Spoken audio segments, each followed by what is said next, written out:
Vector... Okay, so is VectorQry an like no, they have a team page. They're an established team, but they don't really have too many results.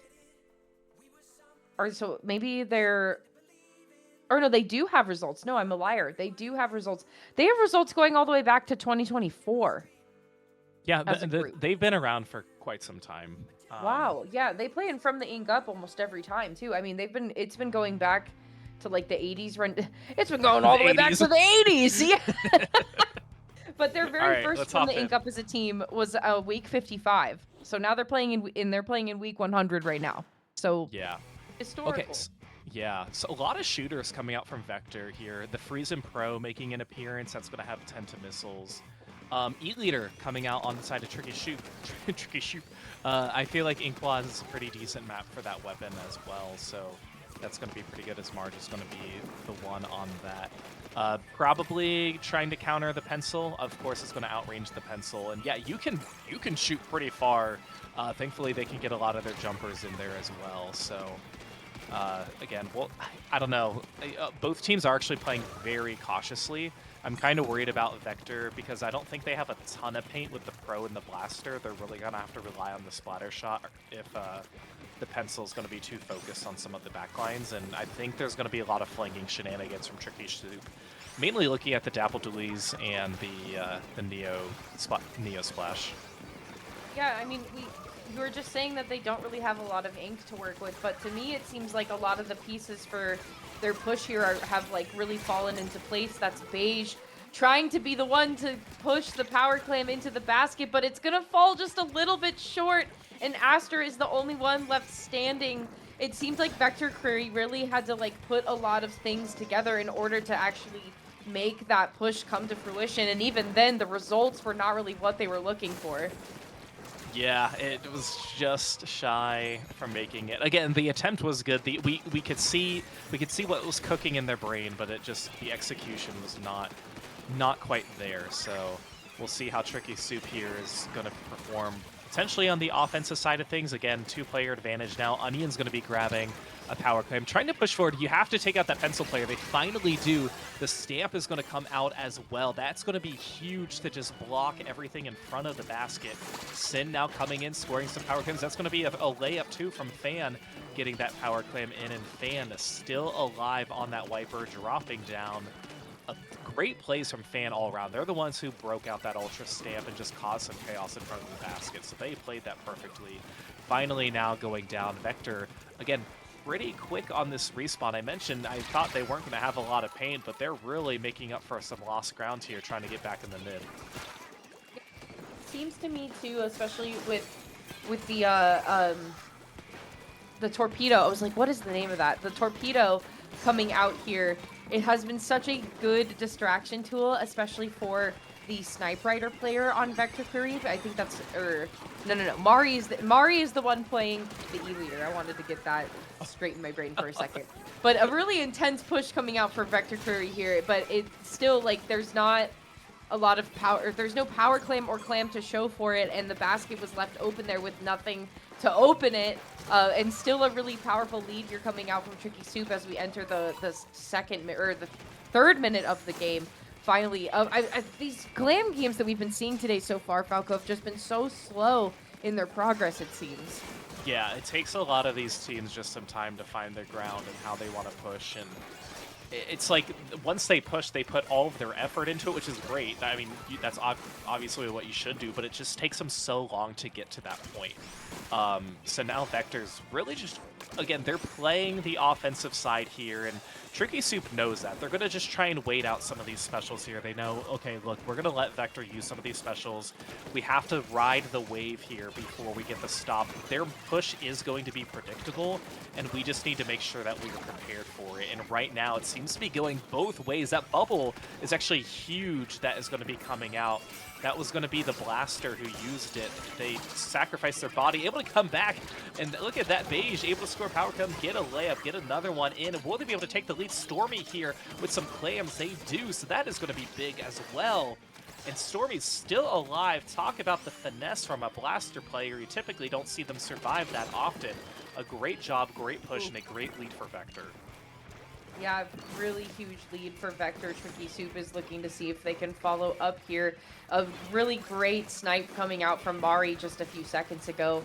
But VectorQuery's reach is still so far into the middle section because you can see it's becoming a firefight for mid here and just kind of calculating what we want to try to do next. The tri-strikes maybe could open something up and a power clan in tow, but Fan is going to go down, and so that is the stamp that goes down too. 3 members of Tricky Soup going down, and eventually actually the wipeout too.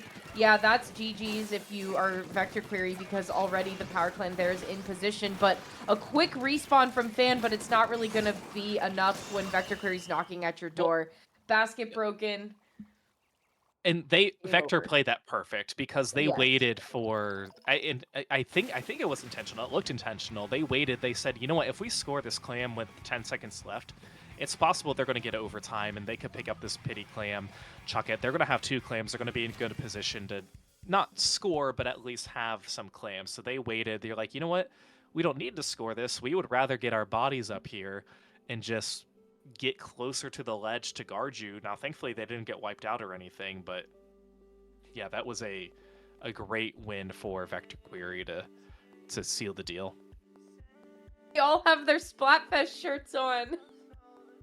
You know, it's funny because like there's a lot of tournaments who forbid Splatfest tees when they're not better, but it's just like I think it's also the fear of like, oh, like we just want to make sure everyone's on like has the same advantage or whatever, but some people just don't care about Splatfest tees when they wear it. So I think a lot of tournaments are just kind of like, you know what, like just wear it if you want.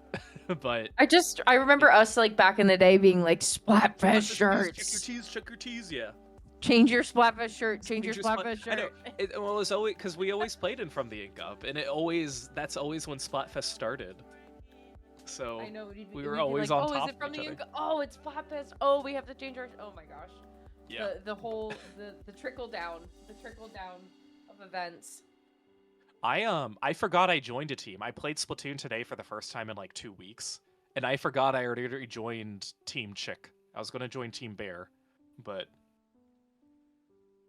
I just forgot. You are Team Chick, but you were going to pick Team Bear. Why is that? Like, so I work at a college, and I was playing Splatoon with some of the students, and they all wanted Team Bear, and I had no preference, so I was gonna choose Bear, but I already chose Chick, and I forget why I did that. So you betrayed them, is what you're saying. Which would you chick? Or chick? Got him. Chick, Bear, or Bunny? I think Bunny. Bunny's cute. I think Bunny and then Bear. Yeah. I think that's it's right with me. Okay, so let's research about more of these ruffle flavors, my guy. Am I right? I thought you were going to say teams, but ruffle flavors are fine. Well, so one of the limited flavors of ruffles that you could get in the day is yakisoba, which I just want to talk. Okay. I like yakisoba. Limited edition, hold on. Limited edition ruffle flavor send. Are you sending it to me or? No, this is me sending it into Google with my voice. Oh, okay.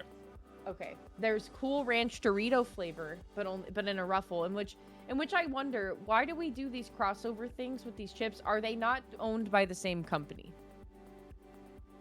Much like IPL now having From the Ink Up under their roof. Are they not just owned by the same conglomerate?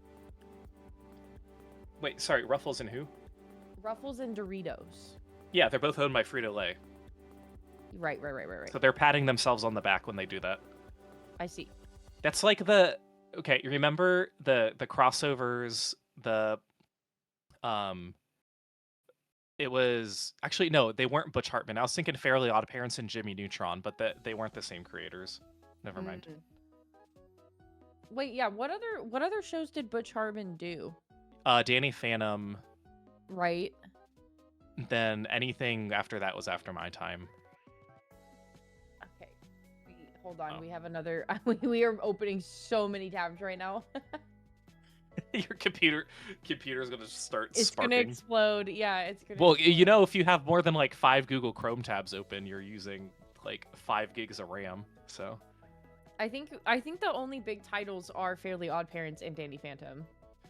by the way, if you're waiting to know why we haven't started yet, you can see at the top. I believe we're still waiting on somebody to join the lobby. We don't really have word of what it is, but if there is information that we can pass along to you, we certainly will. Oh, they put the score in for the incorrectly for the second match. Okay, so there one of the admins is on it already, so we'll just keep gabbing. Look, now we actually have an excuse and a reason to talk about Ruffles. Not that we didn't Oh before. my but gosh, not like okay. I said not like we did it before. Yeah, exactly. Anyways, what about the Ruffles Flamin' Hot Cheddar and Sour Cream limited edition LeBron James edition? Oh, Selling I for just had the regular, $30 not the on LeBron eBay. James version. Sorry. Well, then you're a pleb. All right, good one. You got me. I don't know what else to say. Yeah. What about? Oh wait, no, this is the same one. But this bag is only $2.96 at your local Walgreens. Are You you? know, we Are have- there You have CVS. We have both. Yeah, we have both. Okay. Okay, so with these Ruffle flavors, though, there is a shop. It's like an international grocery store. It's actually the largest grocery store in the country is in Cincinnati, called Jungle Gyms, and they sell a lot of imported snacks and food, Mhm. imported everything. And if you can eat it and it's imported, it's at Jungle Gyms. Right. So, there's a lot of chip flavors there that are pretty good. Okay. I haven't been there in a while. I forgot to mention, and I guess I'll mention it here on the broadcast, but I did go to a very cool nature center yesterday, while at work, and I did in fact buy your son a book Oh, that I'm going to be sending to you. okay. Well, we look forward to it. You had a dramatic pause after your son, so I thought you were going to purchase him. I'm glad you're not. Yes. All right, let's And- move on here to game 2. They got it all squared away. VectorQry up 1-0 over Tricky Soup. Honestly, there are no changes on the side of Tricky Soup, and the only change that we're going to be two changes. The pencil is going to be going to the heavy edit, and the Freeze and Pro is going to be switching to the Forge. So still sticking with Splatter Shots Pros, which again aren't a very common weapon class that we see. I'm happy to see it, but more immediate skirmish going on at the beginning of this match than they had before.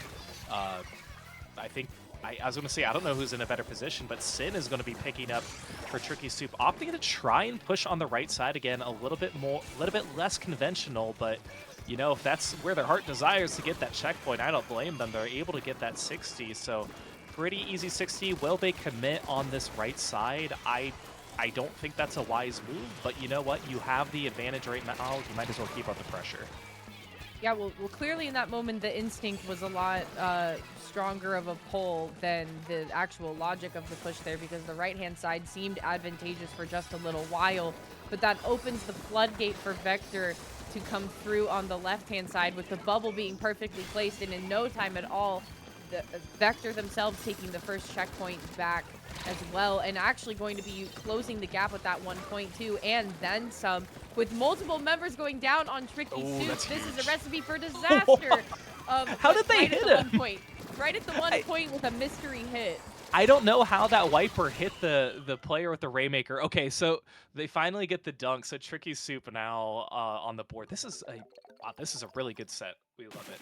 Oh, I'm sorry, Vector. Vector got it. Yeah, no, they had it at the very end. That's right.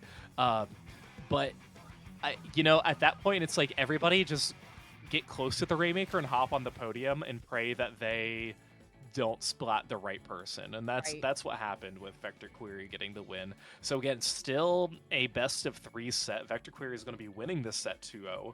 So a huge win for them, much quicker than their first game played out. They're going to be moving on to the semifinals coming up pretty soon.